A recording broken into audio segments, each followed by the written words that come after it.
For much of her career, Amanda Renteria was the right-hand woman to a lot of powerful people, as economic policy advisor to U.S. Senator Dianne Feinstein, as chief of staff to U.S. Senator Debbie Stabenow, and national political director for Hillary Clinton's 2016 presidential campaign. Amanda also ran for office herself, first for Congress, then for governor of California. Today, she's leading Code for America, which partners with government to make it work better through technology.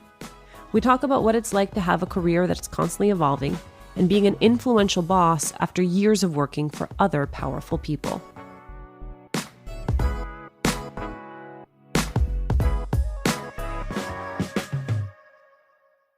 Thank you for doing this, Amanda. Of course. It's good to see you. It's good to see you off of Twitter and email. I know. Amanda, your career zigzags, but the through line to me is a commitment to service. Growing up, what did service look like in your home? Service looked like really being part of the community in every way, from, attending festivals to helping at the school to church events.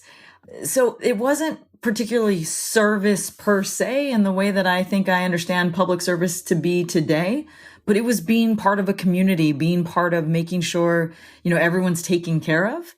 And I think particularly when you grow up in rural California in, Latino community households, it's about the kids and what does their future hold. So even though it's about the community, there's an eye towards what does this look like in the future? I found some really cute photos of you as a kid doing folklore dance. Oh, I love my ballet flamenco. Or I loved performing, I should say. I'm not sure I loved practices 2 hours on Tuesdays and Thursdays. You looked great doing it. And I also had to pull up a map to understand where in California you had grown up. I now get it. San Joaquin Valley. Your dad emigrated from Mexico in the 60s. Your mom is Mexican-American, born in the States, grew up in Woodlake, California. How did they instill in you a sense of who you are? Well, it's funny you say Woodlake. I think my dad would say Red Banks, which was the labor camp he actually grew up in. And then everyone stayed in Woodlake after some of the toughest labor camps got dismantled in California. From the earliest ages, growing up where I did, we both attended charreadas and rodeos. And charreadas are basically a Mexican rodeo. And so we lived this world, my sisters and I, of Mexican dancing and also learning about the country culture and mixing those two. I often described it as everybody wears a hat, whether it's a cowboy hat or a ranchero hat. My dad happens to wear a ranchero hat. And so there was just really interesting world of combining different cultures together, all around ag, all around farming. And so it was wonderful to grow up there. And for me, learning Mexican dancing was learning about my culture. You go to Stanford, double major in economics and political science. Here's the part of the story I love most, which is that you walked onto the softball team, third base, and the basketball team guard. Because I was like, she's not that tall. Like, I've stood next to Amanda before. I feel like the walking on to two collegiate sports teams, there's got to be a lesson baked in there about not waiting for an invitation. Hey, I didn't know how hard it would be, which I think is probably a good thing because you do it anyway. There's a couple reasons I did it. One, I did love sports, but I had to figure out how to pay for college. I didn't want my parents to know how expensive it was. I was really afraid that at any moment they would pull me back and say, Mija, you can't do this. You went too far away.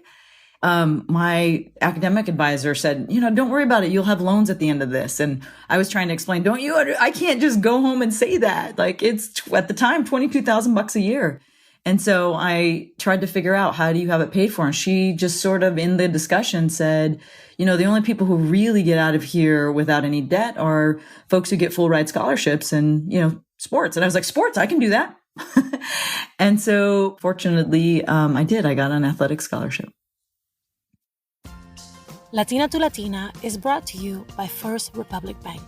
As your focus turns to what matters most to you and your community, First Republic remains committed to offering personalized financial solutions that fit your needs. From day one, a dedicated banker will be there to listen to you and understand your unique values and goals. Because now more than ever, What matters to you matters most. Learn more at firstrepublic.com. Member FDIC, Equal Housing Lender. You write your senior honors thesis on women and politics, but then you don't immediately go into politics. You go and work as a financial analyst at Goldman Sachs. Why? What motivated that decision? So interesting. My honors thesis was women of color in politics, but there weren't enough. And so my professor at the time guided me and said, listen, you just don't have enough for an academic thesis. You should expand it to women. So I did that as an honors thesis, but I felt like I needed to learn more about the professional world, more about business, more about how things worked. And a lot of people at Stanford were applying to all these different jobs. I really liked math and numbers and economics, and financial services were there. And I fell in love with learning how to be a professional, wearing a suit. I didn't know how to do that. Going to cloth napkin restaurants was all new to me. And the intensity of financial markets really fit with just the energy and the competitive nature of it. I really just found it to pull me in so that I learned a craft of business and financial services that really helped throughout policy and everything else to really understand that side of the world. My dad had always taught us as well to figure out, business and money and understand it. He used to always say, follow the money. Anytime I'd ask him a question, he's like, mija, follow the money. And I think that just stuck. And I felt like I needed to learn more. It was my next step of understanding the real world. And so I did that for 3.5 years. But as you said, 3.5 years, your first career pivot point, you head home to California to teach. Yeah, I still to say this day, the hardest decision in my career was leaving my first job. Largely because that's what you're good at. That's what you know. I had just I figured out how to make ends meet. Figured out how to be on my own. I was about to say also the compensation had to be alluring. Totally. And the future potential compensation as well. But that was never a driving motivator for me. I suppose still hasn't, since I haven't gone back into the private sector. But the way I left had a lot to do with going back home, being with my mom. She's talking to her comadre. We're at a basketball game in my hometown, and her comadre leans over and is like, what's your daughter doing now? Because people at that time remembered I was the first woman, Latina, from my high school to go to Stanford. So it was a really big deal at the time. And so here's now looking back saying, what is she doing now? And my mom's like, she's working at a bank, kind of like a bank teller. And I remember just hearing her words, and it wasn't her description, and it was the tone. It was she was supposed to do something. And I drove back to LA going, man, what am I supposed to be doing? What am I supposed to be doing in this world? And so I moved back home to teach and coach. For a lot of folks at Goldman, it was a very strange change. I fell in love with teaching. That was my first public service job. And I fell in love with the idea that you wake up every day to help empower people. It was meaningful. It meant something. And so thank goodness I had that moment that I overheard my parents talking. I think about that a lot with my own kids. I think a lot of people who have that moment of recognizing that what they want to do is commit themselves to a career in public service, they then, if they choose to get an advanced degree, turn around and get a master's of public policy or a master's of public administration. Why go and get the MBA instead? I understood my skills. I saw the world. That is such economics. A gift, that young, to understand your skills. It is. In your early 20s, know that? Well, partly I understood it because I left it in such a stark difference, right? I went from financial services to in the classroom. And I recognized while I loved being in the classroom and I loved doing that, I knew I had something. I knew I was good at that thing I was doing for 3.5 years. It just felt right to me. And it felt different than the academic philosophy that I felt like I studied a lot more at Stanford. And so business felt like a framing I understood. It was a skill set I got. I was surprised I got into Harvard Business School, to be fair. And when I got there, it did all make sense. It did make it fit me well for my skill set, for how I thought about the world. I certainly didn't fit in there. I think that's probably a common theme in my life, that I somehow belong everywhere and nowhere at the same time.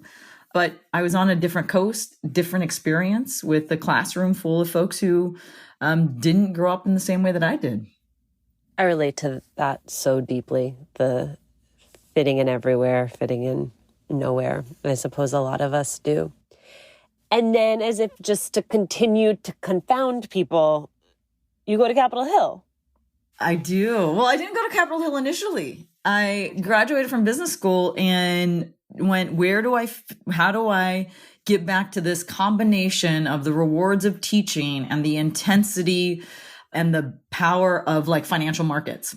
And I thought, where do those things combine? And I thought it was government. And so I went right on the front lines, worked in the city of San Jose, worked on community development block grants that work directly with community empowerment. And I happened to be in Senator Feinstein's office asking her to support these. And 6 months later, that senior advisor says, I know this is an interesting call out of the blues, but would you ever be interested in working for Senator Feinstein, the person I wrote about in my honors thesis? And how could you not say yes? I thought I'd do it for a year. And then after a decade, 1 year after another, it was an incredibly fascinating time. I was there during the Great Recession, working at that point for the senator from Michigan, Debbie Stabenow.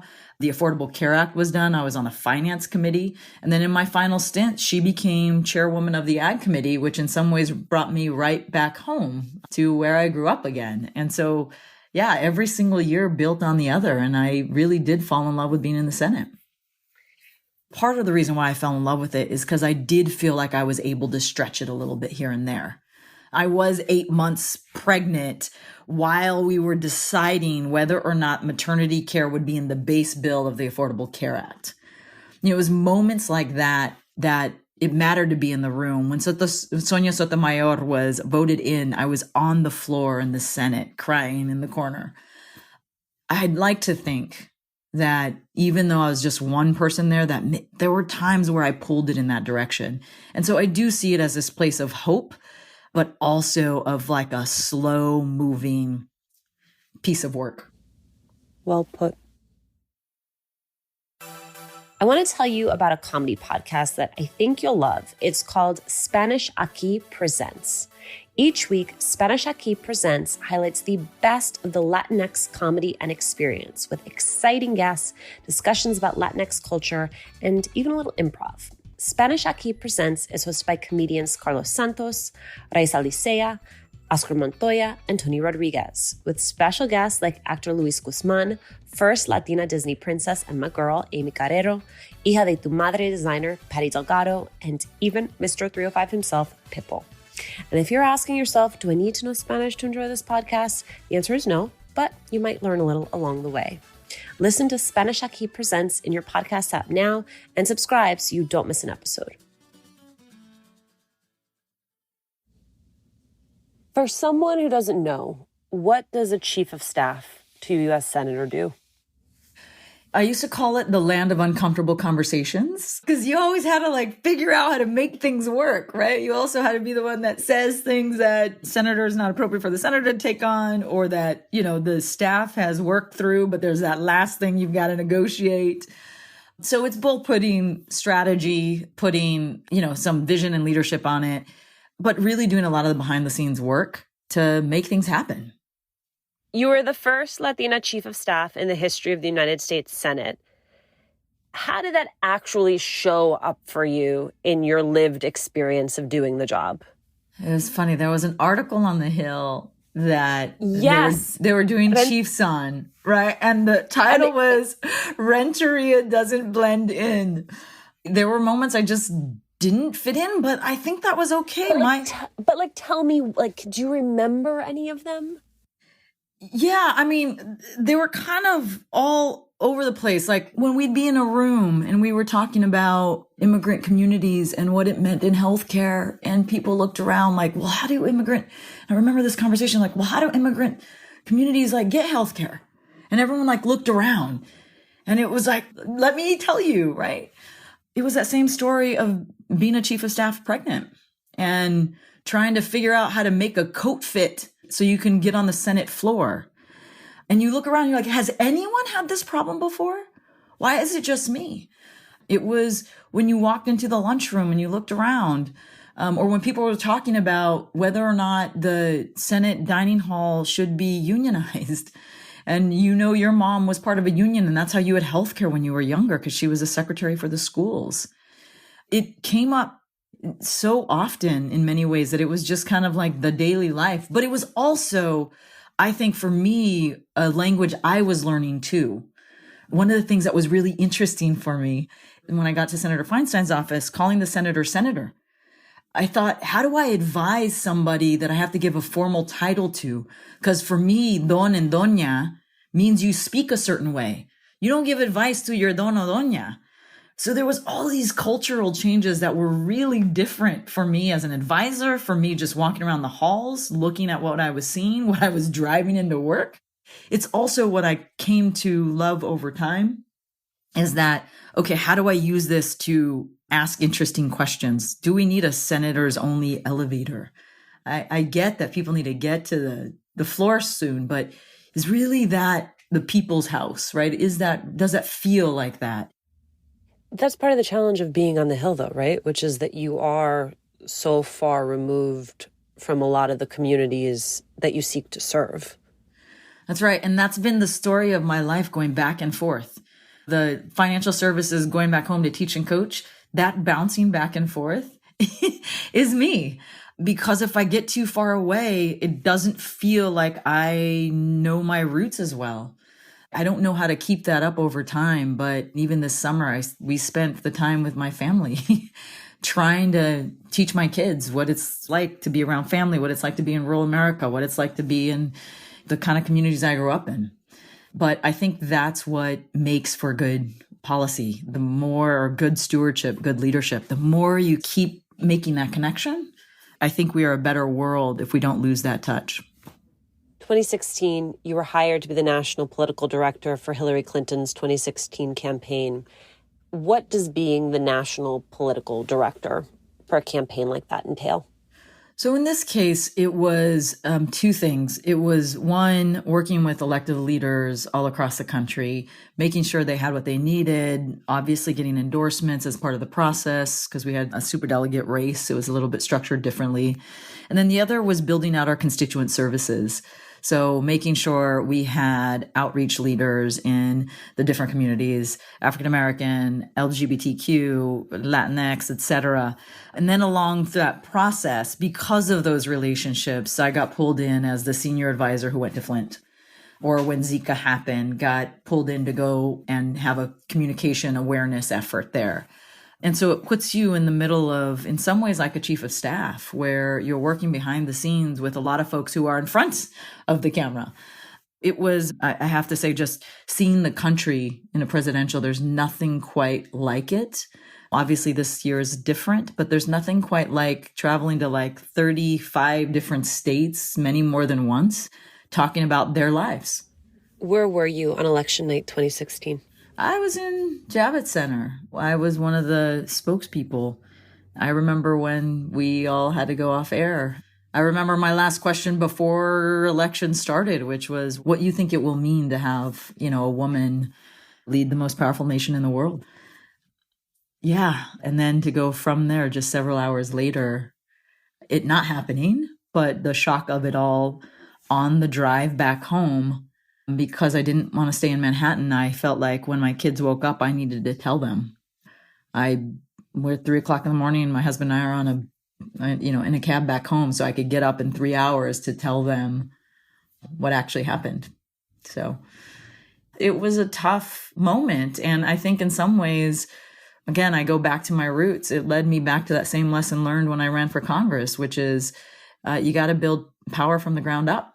People have to feel engaged all across the country at school board races and local races. You don't do it in one election cycle. It really is every day in and day out building leadership and power. I want to recommend a podcast that offers big ideas and surprising stories. It's called Pin Drop from TED. You'll journey across the globe with filmmaker Salim Rashamwala in search of the most imaginative ideas from each place. This season, hear from a handful of musicians like Renata Flores, who are bringing pride back to Quechua, Peru's native language, with their music. and listen to locals from Rapa Nui, aka Easter Island, to find out what happens to the tourism paradise when people stop showing up. Be sure to check out Pin Drop wherever you listen. You've run for office twice, first for Congress, then for governor of California. What went into that first decision to run for Congress? After being on the Hill for 10 years, you look around and you say, if you really want to change policy, what's the next step?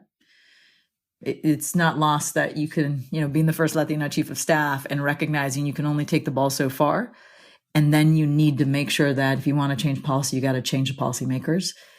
That really was the first step of it. Did that occur to you first, or did someone come and recruit you and plant that seed? What I knew is we needed to change the way policy was made and fought for in the place that I grew up. And so I wanted to get a policy maker that could do that kind of work. It wasn't necessarily me, but when I was talking to my girlfriends and I was like, God, this is what we need in the Central Valley. And so I'm thinking about how can I get someone there to fight for this stuff in the same way that Senator Stabenow fights, right? How can I get someone from my hometown to do that? And like any good girlfriend, looks around and is like, come on, man, like you're the one that says, if not you, who? That's the part that stuck, which is, if not you, who? So then you throw your hat in the ring and you do it. And I got to say, one of the biggest lessons from running, I was talking to one of my base audience, right? Older Latina woman like my mom. They were my strongest base where I grew up. She says to me, pero mija, like, don't you think we need someone like them to represent us? And for me, that just stuck, which was, oh my goodness, we're not just running for office. We are trying to change what the image of leadership is. I want people to look in the mirror as who should be your leader, and it looks like you, no matter who you are.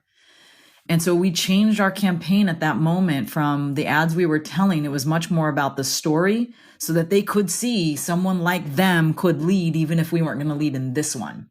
And that's largely why I also joined the presidential campaign, because I thought, God, if we can change the image of leadership in one cycle, what a difference that could make, again, at that local level, as people would see themselves. I think it makes an impact on anyone that's been left out. In general, we don't talk a lot about losses. What did you learn from those two defeats? What you're fighting for. My biggest lesson of defeat was when I saw my poll numbers in the congressional race and realized it was nearly impossible to win a general election. So that no matter how hard I worked, no matter the fact that we put in a modern campaign, that we raised more money than anyone had ever raised by a long shot during that period of time, we reached out to more communities, et cetera, it just not gonna happen. And that moment of what are we fighting for?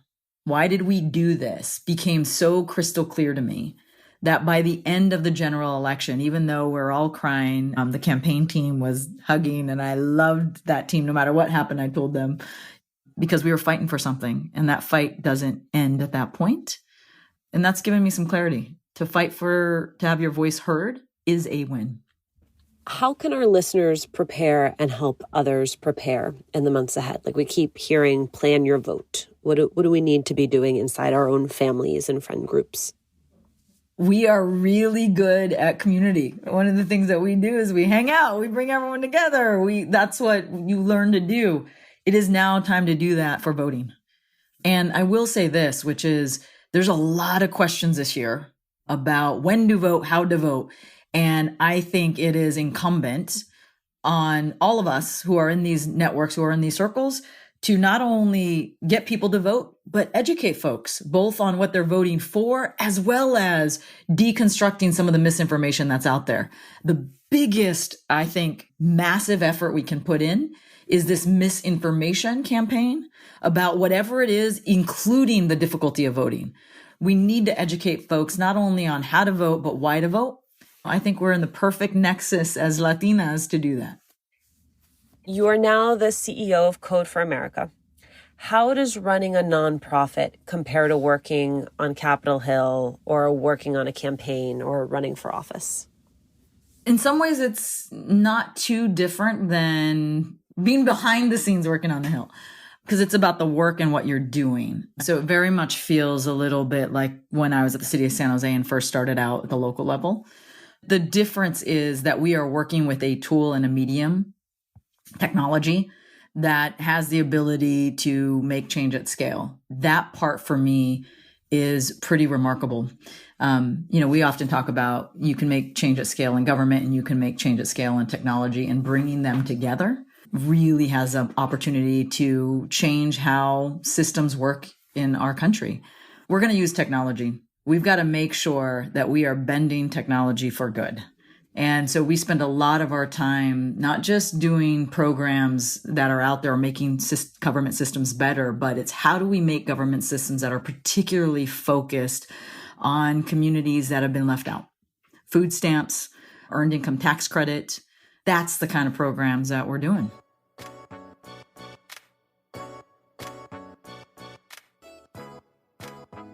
Thanks for joining us. Latina to Latina is executive produced and owned by Juleka Lantigua Williams and me, Alicia Menendez.